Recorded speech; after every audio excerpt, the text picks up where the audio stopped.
हाँ, तो आज अपन स्टार्ट कर देंगे आपकी वेरी इंपॉर्टेंट सब्जेक्ट एसएसटी। ठीक है, एसएसटी सामाजिक विज्ञान के अंदर अपन स्टार्ट करेंगे आपकी पॉलिटी यानी पॉलिटिकल साइंस, राजनीति विज्ञान का चैप्टर नंबर है आपका 6। बहुत इंपॉर्टेंट टॉपिक, बहुत इंपॉर्टेंट चैप्टर, इतना ज़बरदस्त कराने वाला हूँ कि इसको मैं आपको पूरा कॉम्पिटिटिव एग्जाम तक टच में लेके जाऊँगा। बहुत सारी बातें नॉलेजेबल होगी, आपको मैं नॉलेज कराता रहूँगा। ठीक है, इस चैप्टर का नाम है सेंट्रल गवर्नमेंट यानी कि केंद्र सरकार।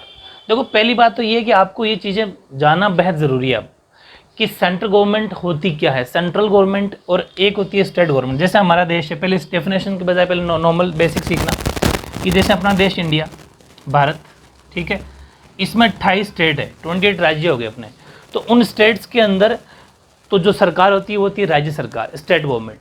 और जो दिल्ली के अंदर, जो हमारी दिल्ली के अंदर भी सरकार है, वो है हमारी सेंट्रल गवर्नमेंट। लाइक एग्जांपल लेता हूँ, जैसे राजस्थान की बात करें पर, तो राजस्थान के अंदर अभी कौन सी कांग्रेस गवर्नमेंट है, कौन सी गवर्नमेंट है, कांग्रेस। और कांग्रेस के जो सीएम आपको पता है अशोक गहलोत है। ठीक है, अब कुछ टच कर रहे हो आप बात को, यानी कि राजस्थान के अंदर कांग्रेस सरकार है, वो राज्य सरकार कहलाई, क्योंकि राजस्थान एक स्टेट है, राज्य है।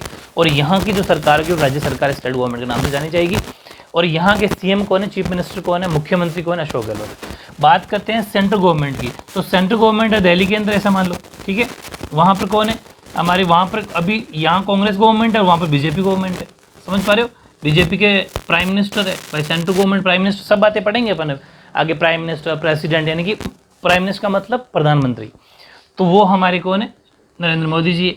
तो ये सब बातें अपन को जानना बहुत ज़रूरी है। तो सेंट्रल गवर्नमेंट का स्टेट गवर्नमेंट के ऊपर क्या रहता है, एक ऐसा मान लो कि सेंट्रल गवर्नमेंट जो होती है वो स्टेट गवर्नमेंट के ऊपर अपना कंट्रोल रखती है बहुत सारी बातों में। और बहुत सारी जगह पर सेंट्रल गवर्नमेंट सेपरेट भी है, लाइक पुलिस, राज्य की जो पुलिस होती है वो राज्य सरकार के कंट्रोल में आती है, उसके अंदर सेंट्रल गवर्नमेंट का कोई उलटफेर नहीं है। एग्जाम्पल है रेलवे, तो रेलवे के अंदर सेंट्रल गवर्नमेंट का कंट्रोल होता है। ठीक है, ये कुछ बातें एग्जाम्पल आपको समझते रहना है।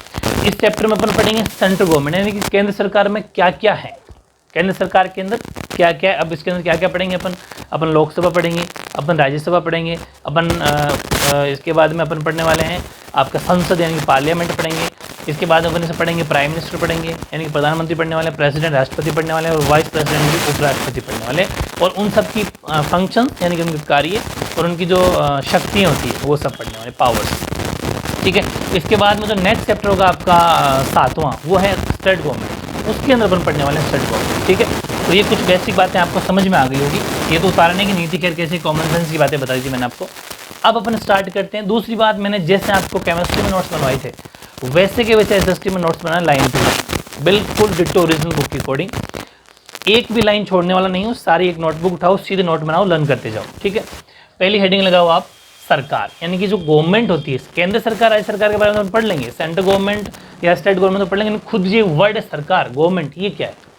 तो आपकी बुक की अकॉर्डिंग एक गार्नर के अनुसार, गार्नर नाम का एक व्यक्ति है, उसने डेफिनेशन दी थी आपके, हालांकि देने को तो बहुत सारी डेफिनेशन है, लेकिन आपके कोर्स में सिर्फ एक डेफिनेशन है, वो अपन को लिखनी है। ठीक है, वो क्या है, गार्नर के अनुसार सरकार वह अभिकरण या मशीन है जिसके द्वारा राज्य की नीतियां निर्धारित की जाती है। समझ पा रहे भाई, गवर्नमेंट ही तो ये फिक्स करती है कि इस स्टेट के अंदर क्या काम करना हो, किस को। जैसे आप देखा होगा अलग अलग यहाँ पर मिनिस्टर होते हैं, जैसे एक एजुकेशन मिनिस्टर हो जाएगा, एक आपका मेडिकल का मिनिस्टर, चिकित्सा का मंत्री हो जाएगा, एक परिवहन रोड वाला ये मिनिस्टर हो जाएगा। तो सबके अलग अलग मिनिस्टर है, फिर उनकी पॉलिसी हैं कि आपको इस फील्ड में ऐसा काम करना है। तो एक गवर्नमेंट इस पर कंट्रोल करती है। ठीक है, ओके।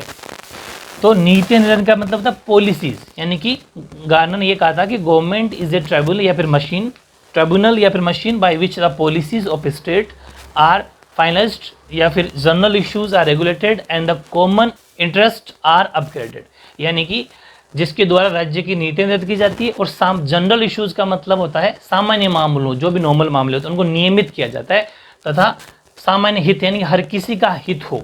समझ पा रहे हो, हर किसी का हित को उन्नत किया जाए। कॉमन इंटरेस्ट आर अपग्रेडेड, जिस भी बंदे के, मतलब ऐसा मान लो कि गरीब से गरीब का ध्यान रखते हुए हमें चलना पड़ता है, ये सब गवर्नमेंट ही पॉलिसी बनाती है। तो ये बात अपन को, एक छोटी सी डेफिनेशन आपको 1 मार्क्स के अंदर पूछी जा सकती है, ये आपको लिखनी है। अब स्टार्ट करते हैं चैप्टर का मेन बेस। हाँ, अब चैप्टर ओरिजिनल एक तरीके से बढ़िया तरीके से स्टार्ट होने वाला है अपना। ये मैं गारंटी लेता हूँ कि मेरी बातें अगर आपने ध्यान से पूरी सुन ली और अच्छे से नोट्स बना लिए तो आपको कुछ भी ऐसी चीज़ नहीं आएगी जो आपको समझ में नहीं आई होगी, और बहुत सारी चीज़ें आप सीखने वाले हो, बहुत नॉलेज इंक्रीज होने वाला है आपका। ठीक है, क्योंकि मैं इसको पूरे कॉम्पिटेटिव एग्जाम तक नोट्स तो आपके लेवल के बनाऊंगा, लेकिन बातें बहुत सारी बता दूंगा। जैसे ये कि सरकार की प्रमुख 3 अंग होते हैं हमारे गवर्नमेंट के, जो हैं वो 3 मेजर पार्ट्स होते हैं, ठीक है, सुने होंगे अपने सरकार के, लेजिस्लेचर, एग्जीक्यूटिव और जुडिशरी। लेजिस्लेचर का मतलब व्यवस्थापिका, एग्जीक्यूटिव का मतलब कार्यपालिका, जुडिशरी का मतलब न्यायपालिका। ये 3 हमारे, यानी कि एक तो व्यवस्था करने वाली, एक काम करने वाली, और दोनों के ऊपर कंट्रोल है न्यायपालिका का, जुडिशरी का, ठीक है। ऐसा मान लो कि सुप्रीम कोर्ट का, ये इन दोनों पे कंट्रोल रखती है कि कौन गलत काम कर रहा है, ये इन सब के ऊपर कंट्रोल किसका होता है, न्यायपालिका का होता है, मतलब ये न्याय करता है, ऐसा मान लो मोटा मोटी। अब सुनो, आपके कोर्स में या फिर इस चैप्टर में क्या है, इस चैप्टर में है व्यवस्थापिका यानी लेजिस्लेचर। ये लेजिस्लेचर बेसिकली 2 टाइप की आपके कोर्स में दे रखी है, वैसे 2 टाइप की होती है। पहली कौन सी, पहली आपके दे रखी है संघीय व्यवस्थापिका, संघीय व्यवस्थापिका यानी कि यूनियन, इंग्लिश वाले बच्चे यहाँ से फिर सीधा यहाँ आ जाना, ठीक है, यूनियन लेजिस्लेचर, ठीक है। और सेकंड दे रखी है राज्य, ठीक है, व्यवस्थापिका, शॉर्ट में समझ जाना, यानी कि स्टेट लेजिस्लेचर। अब मेरी बात सुनना, संघीय व्यवस्थापिका, संघ का मतलब सेंट्रल है, संघ का मतलब केंद्र है, संघ का मतलब यूनियन है, यूनियन बोल दो चाहे सेंट्रल बोल दो, मतलब ये जो चीज़ है ना, वैसा मान लो कि दिल्ली गवर्नमेंट है अपनी, जो दिल्ली के अंदर है, मैं इंडिया के बिहेव से बोल रहा हूँ, ठीक है। संघीय व्यवस्थापिका मतलब यूनियन लेजिस्लेचर, सेंट्रल गवर्नमेंट है, और एक होती है राज्य व्यवस्थापिका जो स्टेट के अंदर होती है। भाई संघीय मतलब पूरा सेंटर का हो गया, और राज्य का मतलब राज्य में क्या क्या चीज़ें होने वाली है स्टेट के अंदर, उस स्टेट की बातें इसके अंदर आ जाएगी। इसका मतलब अपन इस चैप्टर में राज्य वाला चैप्टर टॉपिक नहीं पढ़ेंगे, हालांकि लिखना ज़रूर है, दोनों है, लेकिन इतना सा हिंट लिख के छोड़ना है, नोट्स बनाना है भी मेरे साथ साथ। उसमें राज्य व्यवस्थापिका अपन चैप्टर 7 में पढ़ने वाले हैं, क्योंकि इस चैप्टर में ये बातें नहीं है। मेरी बात समझ में आ रही है? तो फिर इस चैप्टर में अपन क्या पढ़ने वाले हैं, तो एक बात बता दूं कि संघीय व्यवस्थापिका के अंदर क्या आता है, संघीय व्यवस्थापिका का दूसरा नाम यानी कि यूनियन लेजिस्लेचर का दूसरा नाम पार्लियामेंट है। मेरी बात समझ पा रहे हो? पार्लियामेंट का मतलब होता है संसद।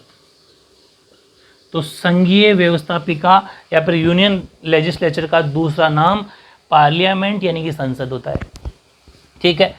तो अब संसद के अंदर क्या क्या आता है, संसद के अंदर हमारे पास आएंगे सबसे पहले अपने प्रेसिडेंट, समझ पा रहे हो?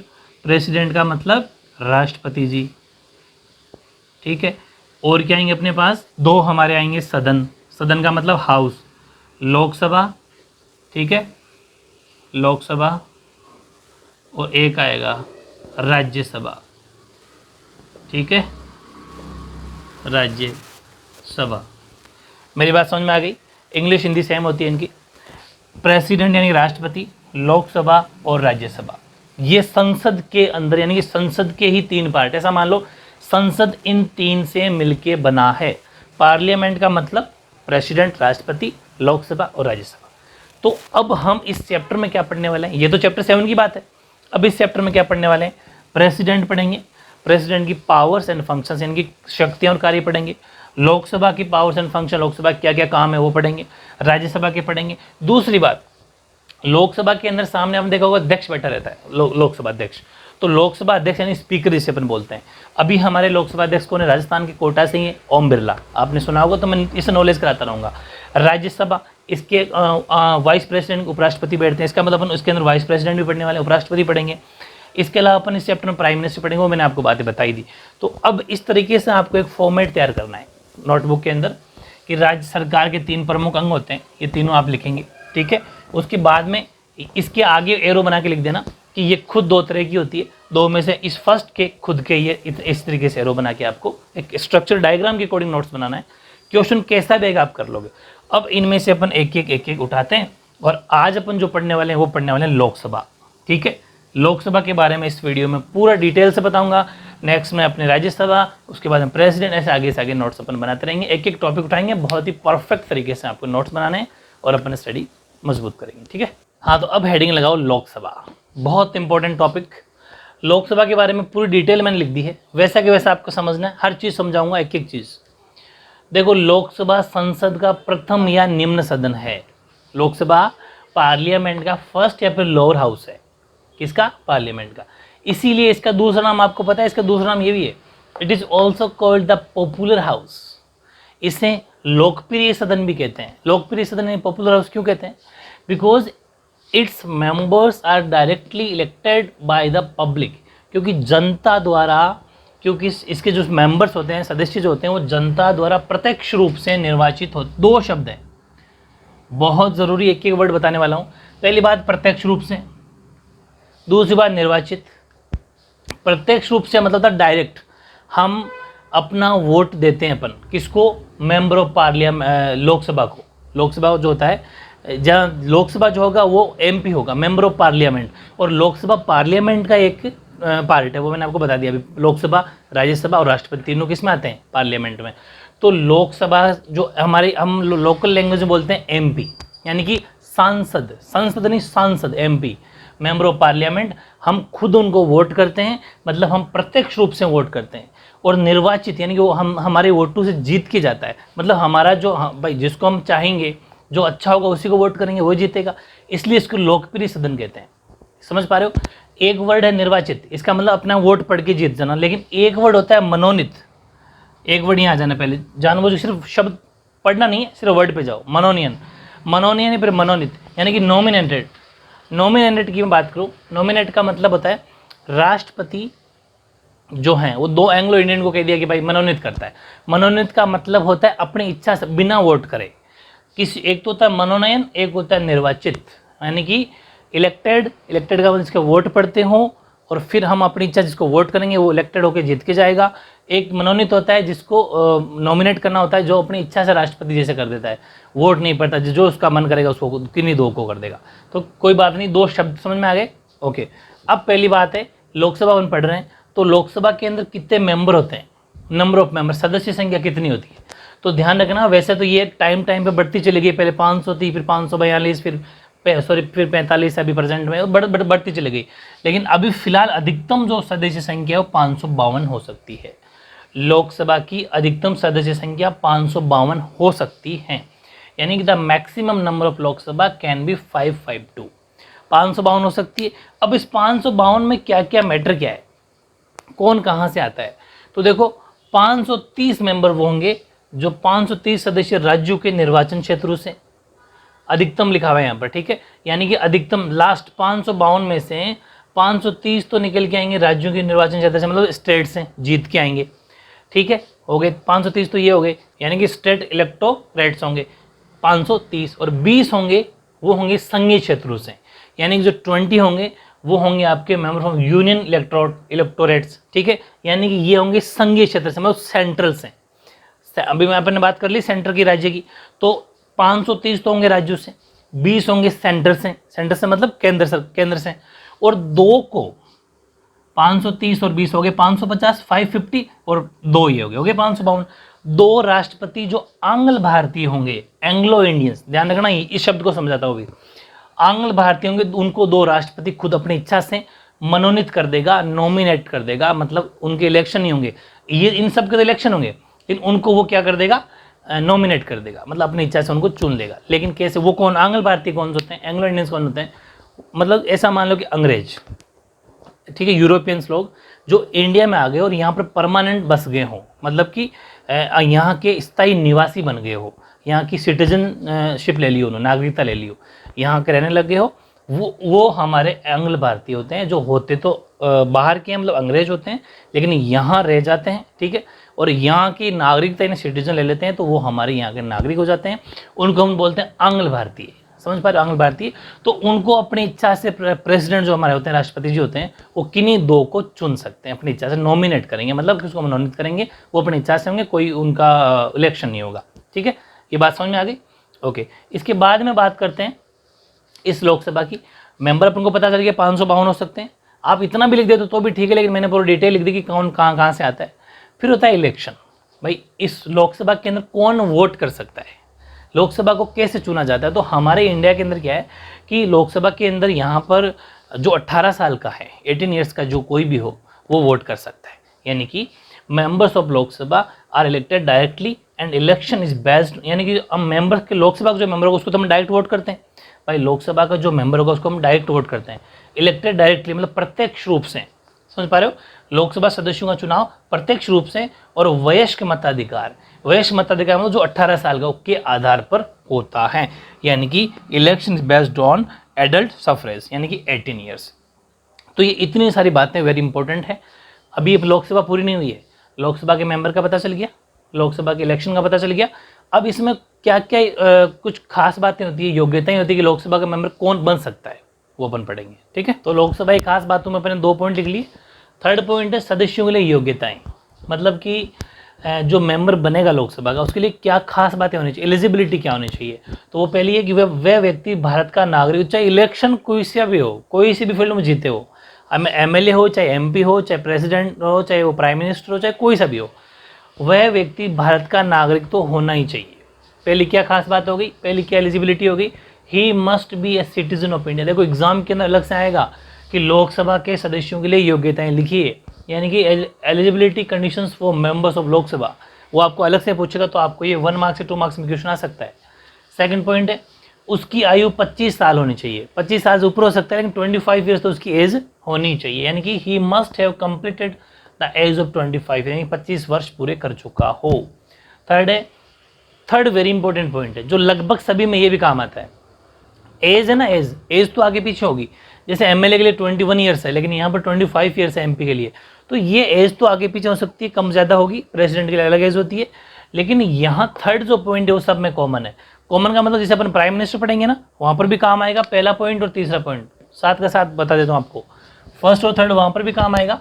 जैसे कि थर्ड पॉइंट कि he should not hold any office or profit under the government of India or any, यानी कि वह भारत सरकार या किसी भी राज्य सरकार के अंतर्गत वह कोई लाभ के पद धारण नहीं किया हो। मतलब कि ऐसा मान लो कि उसकी जॉब नहीं लगी होनी चाहिए, किसी भी ऑफिस के अंदर वो काम नहीं करना चाहिए। वो अगर किसी का लाभ का मतलब होता है, प्रॉफिट का मतलब ये होता है कि अगर वो गवर्नमेंट से कोई पैसा ले रहा है, इट मीन्स उसकी गवर्नमेंट नौकरी है, तो अगर ऐसा कुछ है तो वो इसका इलेक्शन नहीं लड़ सकता। उसके लिए फिर क्या करना पड़ेगा, उसको यहाँ से उसको निकलना पड़ेगा। समझ पा रहे हो, ये एक पक्की एलिजिबिलिटी है थर्ड पॉइंट। ऐसे ही चौथा पॉइंट भी कॉमन है, ये भी सब में लगेगा, क्या कि वह किसी भी न्यायालय द्वारा पागल या फिर पागल नहीं ठहराया गया हो, मतलब पागल नहीं होना चाहिए दिमाग से। दूसरी बात दिवालिया भी ना हो। पहले दोनों बातों का मतलब समझाऊंगा कि should not be bankrupt and declared of unsound mind by any court. कोई भी कोर्ट ये अगर कह देता है कि ये पागल है या फिर दिवालिया है, वो इसका इलेक्शन नहीं लड़ सकता। किसका, MP का, मेंबर ऑफ पार्लियामेंट, लोकसभा के सदस्यों का, सॉरी संसद सदस्य लोकसभा। तो लोकसभा ये इसका मतलब क्या हुआ, देखो पागल तो आप समझते ही हो जो दिमाग से डिस्टर्ब हो।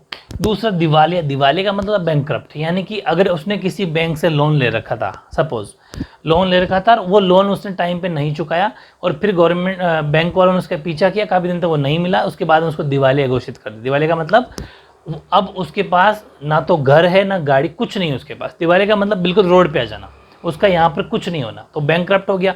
तो ऐसा बंदा दिवालिया नहीं होना चाहिए, ये ज़रूर ध्यान रखना, ठीक है। ओके, फिर पांचवा है टर्म, यानी कि कार्यकाल, सॉरी चौथा टर्म है कार्यकाल, यानी कि ये जो लोकसभा का जो मेंबर होता है वो कितने साल तक अपने पद पर रह सकता है। तो ऑलमोस्ट सब में 5 साल होगा। The tenure of Lok Sabha is 5 years. सिर्फ राज्यसभा के लिए 6 साल होता है, बता दूंगा आगे। तो the tenure of Lok Sabha is 5 years, यानी कि जो इसका कार्यकाल होता है, लोकसभा कार्यकाल 5 वर्ष होता है, ठीक है। इसी तरह पांचवा अधिवेशन। अधिवेशन का मतलब सेशंस। ये सेशन या अधिवेशन का पॉइंट पहले मेरी बात को समझना।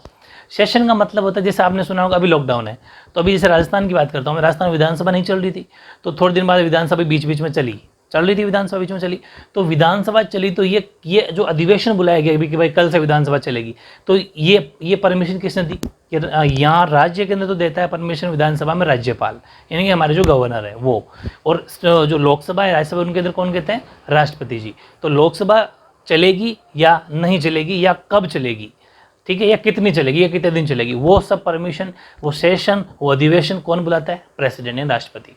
यानी कि the session of the Lok Sabha, हालांकि राज्यसभा में भी राष्ट्रपति जी बुलाएंगे, लेकिन मैंने भी लोकसभा लिखवाया, वो राज्यसभा के टाइम राज्यसभा लिख लेंगे। The session of Lok Sabha are convened, यानी कि कब तक चलेगी, और and prorogued by the president, यानी कि जो अधिवेशन है लोकसभा का अधिवेशन राष्ट्रपति के द्वारा ही तो बुलाए जाते हैं, उनके द्वारा स्थगित यानी कि उनके द्वारा बंद किए जाते हैं कि बस अब इतनी चलेगी, स्थगित किए जाते हैं। ये बात समझ में आ गई? ओके। और लास्ट पॉइंट है छठा कि लोकसभा के अंदर होते कौन कौन है, लोकसभा के पदाधिकारी कौन कौन होते हैं, ऑफिस बियरर्स ऑफ लोकसभा, यानी कि लोकसभा के अंदर कौन कौन होंगे मेन हेड। हालांकि मैंने आपको बता दिया लोकसभा के अंदर एक स्पीकर होता है, यानी जिसे हम हिंदी बोलते हैं अध्यक्ष, एक होता है उपाध्यक्ष यानी कि डिप्टी स्पीकर, ठीक है। अब हमारे अध्यक्ष कौन है, हमारे राजस्थान के कोटा से हैं, मैंने बता दिया आपको ओम बिरला। वो वाली बातें यहाँ पर ऐसे नॉलेजेबल है, हालांकि आपको लिखना नहीं है कि according to the article 93 of the constitution, यानी कि हमारे अनुच्छेद जो संविधान का अनुच्छेद है 93 93 अनुच्छेद, वो ये कहता है कि लोकसभा खुद, समझ पा रहे हो, खुद अपना अध्यक्ष यानी कि स्पीकर और अपना खुद उन्हीं मेंबर्स में से, बाय सपोज अभी जैसे 545 अध्यक्ष मेंबर है, हो कितने सकते हैं 552, अभी 545 है तो लोकसभा उन 545 में से अपना एक स्पीकर चुन लेगी खुद लोकसभा। जैसे अभी आपको पता है जो ओम बिरला हैं तो वो बीजेपी से ही हैं, और वहाँ पर हमारे लोकसभा में बीजेपी का क्या है, बीजेपी मेजोरिटी में है, मेजोरिटी का मतलब बहुमत में है, उसके पास वोट ज़्यादा है, नंबर ऑफ वोट ज़्यादा है, तो उन्होंने अपनी पसंद का उनको कर दिया और वो फिर वोटिंग होगी, सीधी सी बात है बीजेपी का ही बंदा जीतेगा, बिकॉज उनकी मेजोरिटी मतलब वोट ज़्यादा है, ये बात है। यानी कि अकॉर्डिंग टू ये 93 ये कहता है कि Lok Sabha will elect a speaker and A deputy speaker from amongst its members, अपने मेंबर्स में से ही वो स्पीकर और डिप्टी स्पीकर चुनेगी। यानी कि संविधान के अनुच्छेद 93 के अनुसार लोकसभा स्वयं ही खुद ही, किसी की जरूरत नहीं है, अपने सदस्यों में से एक को अध्यक्ष चुन लेगी और एक को उपाध्यक्ष चुन लेगी, निर्वाचित करेगी। निर्वाचित होंगे उसके लिए वोट पड़ते हैं, वोट का मतलब वही सारे मेंबर हाँ कर देते हैं, यस कर देते हैं कि हाँ ठीक है। तो वो आपने कभी देखा होगा न्यूज़ वगैरह अगर देखते हो तो उसमें आपको लोकसभा की जब न्यूज़ आई तो आपको पता चल जाएगा। तो ये वेरी वेरी इंपॉर्टेंट 6 पॉइंट है, तीसरा चौथा पाँचवा छठा, 2 पहले के लिए लोकसभा के अंदर एग्जाम में क्वेश्चन आए। देखो वैसे बेसिकली पूरा डिटेल में लोकसभा अगर अलग अलग पूछता है, एक साथ नहीं पूछता, अलग अलग क्या पूछता है कि लोकसभा का अधिवेशन कौन बुलाता है, लोकसभा की योग्यताएं लिखी है, लोकसभा के पदाधिकारी कौन कौन होते हैं, या फिर पूरा लोकसभा पूछ ले तो फिर 6 के 6 पॉइंट आपको लोकसभा के अंदर पढ़ने मतलब लिख के आना है। अब अपन क्या पढ़ने वाले हैं, आज लोकसभा से रिलेटेड सारा डिटेल पीएचडी करा दूंगा आपको पूरी जितनी भी कोर्स में। अब अपन क्या पढ़ेंगे कि लोकसभा का जो स्पीकर होता है, मतलब जो लोकसभा का जो अध्यक्ष होता है, उसके पास क्या क्या पावर है, क्या क्या उसके कार्य, अलग से आएगा कि आपको पावर एंड फंक्शंस आपको पूछेगा किसकी, लोकसभा के स्पीकर की, लोकसभा के अध्यक्ष की, वो हम अपनी नेक्स्ट हेडिंग होगी, ठीक है। तो अब नेक्स्ट हेडिंग क्या लिखे, देखो एक तरीके से मैं क्वेश्चन के रूप में आपको ये नोट्स बनवा रहा हूँ। तो क्वेश्चन एग्जाम आ जाएगा कि फंक्शन एंड पावर्स लिखो किसकी, लोकसभा के स्पीकर की, लोकसभा अध्यक्ष की, कार्य और शक्तियाँ, तो वो अपन अब कर लेते हैं। तो अब हेडिंग लगाओ लोकसभा अध्यक्ष के कार्य और शक्तियाँ, यानी कि functions and powers of the speaker. बहुत इंपॉर्टेंट टॉपिक, अलग से आ सकता है। तो पहला पॉइंट होगा अध्यक्ष के द्वारा, जो लोकसभा अध्यक्ष का वो, उसके द्वारा लोकसभा की सभी बैठकों की अध्यक्षता की जाती है, और वो अध्यक्ष हैं इस होने के नाते उसके द्वारा सदन में शांति व्यवस्था और अनुशासन बनाए रखने का कार्य किया जाता है। आपने देखा होगा, पहले इंग्लिश बोल देता हूँ कि all the meetings of Lok Sabha are chaired का मतलब अध्यक्षता करना, chaired by the speaker, and the discipline and decorum of the house is also maintained by him.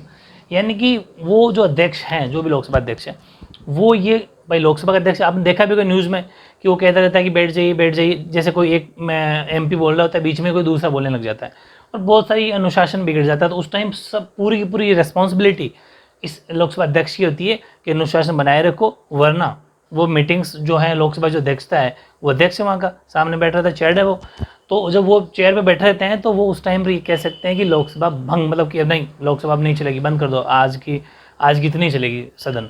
तो वो बहुत कुछ, ये पूरी पावर है उसके पास, और उसकी रिस्पॉन्सिबिलिटी की पूरी हॉल के अंदर जो लोकसभा है, उस पूरे लोकसभा के अंदर शांति व्यवस्था बनी रही, अनुशासन बना रहे, डेकोरम पूरा सिस्टम में ढंग से चलता रहना चाहिए, ये पूरी पावर अध्यक्ष के पास में है।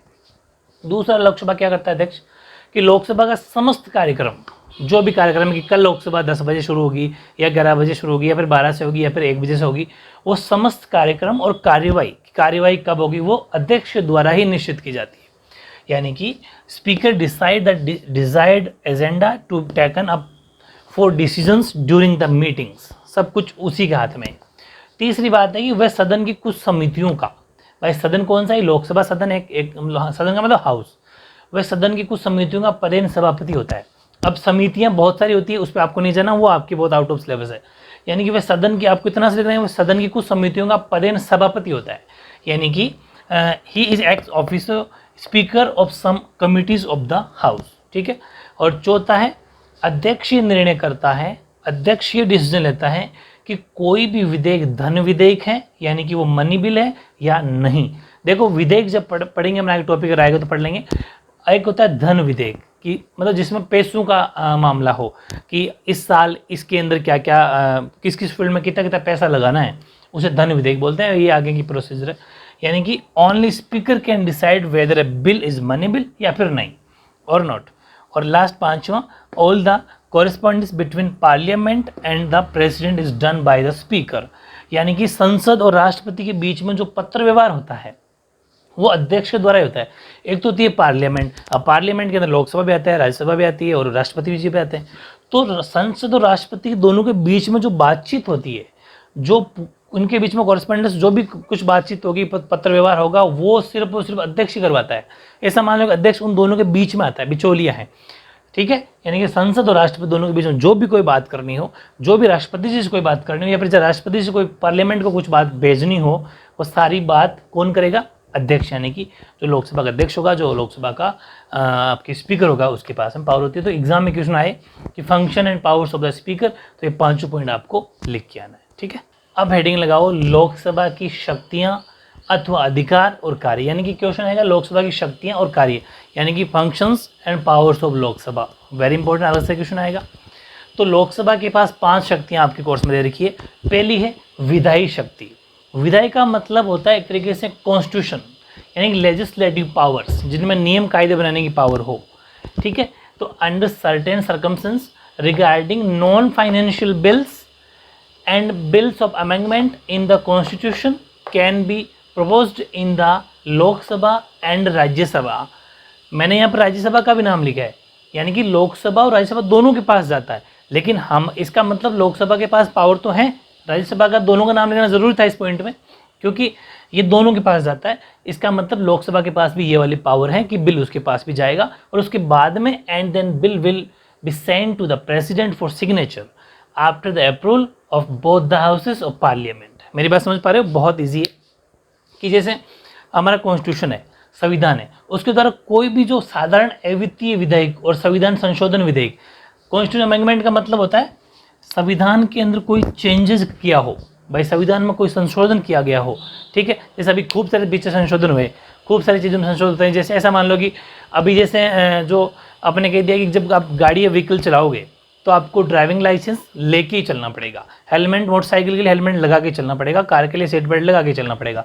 ये सब हमारे बिल में या फिर हमारे संविधान के अंदर बातें लिखी हुई है, ठीक है। तो अगर जैसे और कोई चीज़ जोड़नी हो, जैसे कहते हैं कि मोटरसाइकिल पे 2 ही जने बैठ सकते हैं, तो ये पहले नहीं था, तो इसके लिए कानून या संविधान लाना पड़ेगा, समझ पा रहे हो? उससे बोलते हैं कॉन्स्टिट्यूशन अमेंडमेंट, यानी संविधान में संशोधन किया जा सकता है।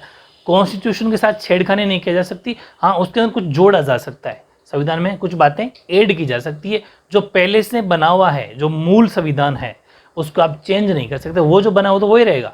हाँ कुछ आर्टिकल्स, कुछ अनुच्छेद आप ऐड कर सकते हो, ठीक है। तो अगर ऐसा कुछ करना हो तो राज्यसभा या फिर लोकसभा दोनों में आपको उस बात को अप्रूव करना पड़ेगा। अप्रूवल अगर वहाँ पर है तो फिर राष्ट्रपति जी के पास सिग्नेचर के लिए जाएगा, और राष्ट्रपति जी तो आपको पता है नाम मात्र के होते हैं, वैसे भी सिग्नेचर के लिए बैठाए रखते हैं, तो जाते ही सिग्नेचर कर देंगे। और हमारी जो ये लेकिन इसका मतलब क्या हुआ कि वो चीज़ या बिल लोकसभा में पास होना ज़रूरी है। इसका मतलब लोकसभा के पास पावर है, ये लोकसभा के पास पावर ही तो हुई एक तरीके से कि अगर मेरे पास बिल पास हुआ तो ये आगे जाएगा, इसका मतलब वो इसके पास एक पावर है। तो इसे बोलती है लोकसभा की विधायी शक्ति, ठीक है। सेकंड है वित्तीय शक्ति। वित्तीय का मतलब होता है पैसों का लेन देन करना, पैसों संबंधित जो भी पावर होगी वो वित्तीय, यानी कि फाइनेंशियल पावर्स। तो powers related to financial sector are provided only to Lok Sabha, यानी कि सिर्फ और सिर्फ भारतीय संविधान के अंदर जो वित्तीय क्षेत्र की कोई भी संबंधी शक्ति है वो लोकसभा के पास में ही है। अगर पैसों का जितना भी कोई भी बजट पास करना हो या कुछ भी पास करना हो, वो फाइनेंशियल पावर जितनी भी वो हमारे लोकसभा के पास में ही है, ठीक है।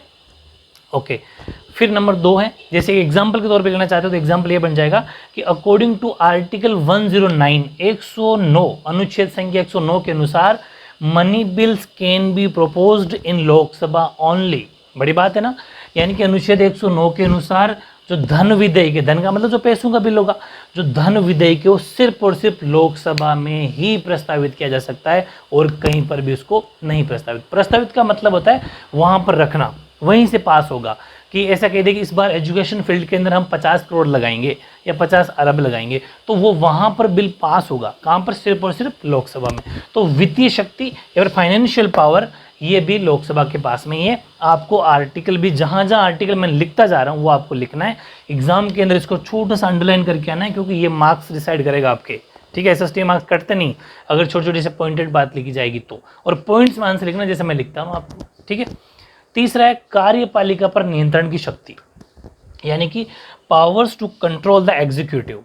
आपको पता है भारतीय संविधान में क्या है कि संसदात्मक व्यवस्था है, यानी कि यहाँ पर पार्लियामेंट्री सिस्टम है हमारे यहाँ पर, कि the parliamentary system has been established by the Indian constitution.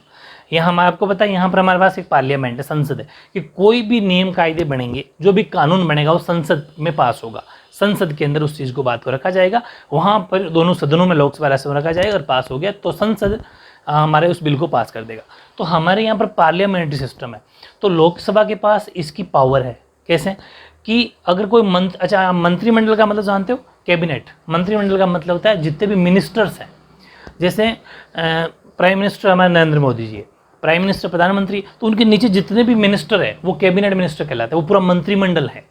उनके नीचे जैसे कोई राजनाथ सिंह है, अमित शाह है, होम मिनिस्टर है, मतलब हर किसी के जो अलग अलग ये मिनिस्टर होते हैं, जो अपने मंत्री होते हैं, ये कहलाते हैं मंत्रिमंडल, कैबिनेट मिनिस्टर। ठीक है, ये तो मंत्रिमंडल केवल उसी समय तक अपने पद पर रह सकता है जब तक कि उसे लोकसभा का विश्वास प्राप्त हो। मतलब कि लोकसभा का ट्रस्ट है उन मंत्रियों पर, तभी वो मंत्री रह सकते हैं। अगर वो काम सही से नहीं करे तो लोकसभा जब चाहे उन मंत्रियों को हटा सकती है। ठीक है, यानी कि cabinet only enjoys its office till it gets the trust of Lok Sabha. ये ट्रस्ट है, TRUST, ट्रस्ट ऑफ लोकसभा। जब तक लोकसभा का उन बंधुओं पर, उन आदमियों पर विश्वास है, तब तक ही वो मंत्री रह सकते हैं। तो ये इस ऐसी मंत्रियों से संबंधित शक्ति है, इसको बोलते हैं कार्यपालिका संबंधी शक्ति, यानी कि एग्जीक्यूटिव संबंधी पावर है। तो ये वेरी इंपॉर्टेंट 3 पावर्स हो गई, 2 पावर अपन अभी और पढ़ेंगे। ऐसे ही चौथा पॉइंट है संविधान संशोधन संबंधी शक्ति, यानी कि कॉन्स्टिट्यूशन अमेंडमेंट संबंधी पावर्स ऑफ कॉन्स्टिट्यूशनल अमेंडमेंट। ये पावर भी इसके पास में है, लोकसभा के पास में। कैसे?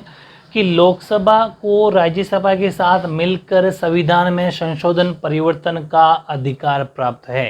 मतलब लोकसभा राज्यसभा के साथ मिलकर संविधान के अंदर, हमारे कॉन्स्टिट्यूशन के अंदर कोई भी चेंजेस या बदलाव कर सकती है।